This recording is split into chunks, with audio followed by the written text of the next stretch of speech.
بسم اللہ الرحمن الرحیم. سید شہنشاہ حسین نقوی ہوں. آج مجھے اسلام آباد میں مرکزی امام بارگاہ میں خمسے کی چوتھی مجلس سے خطاب کرنا تھا. ہم نے 2 مجلسوں سے خطاب کیا اور ایک مجلس ہمیں نہیں پڑھنے دی گئی، اور آج بھی مجلس ہمیں نہیں پڑھنے دی گئی، بلکہ مجھے ایک جگہ مہمان لے کر آ گئے، اور میں ابھی بھی اسلام آباد سے کئی گھنٹے کے فاصلے پر ایک جگہ مہمان ہوں. کوئی بے احترامی کوئی وہ نہیں، بلکہ بہت ہی احترام کے ساتھ کچھ ہم نے اپنی قومی مسائل اور کچھ مطالبات ان کے سامنے رکھے ہیں.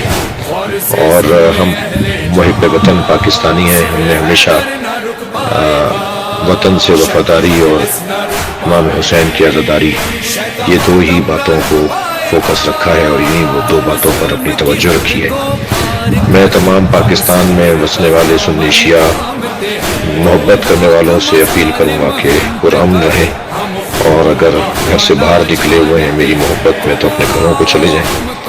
کل انشاءاللہ صبح کے وقت میں یا میں کراچی پہنچوں گا یا انشاءاللہ اسلام آباد میں خمسے کی 5ویں مجلس میں شرکت کروں گا. آپ تمام مومنین سے گزارش ہے کہ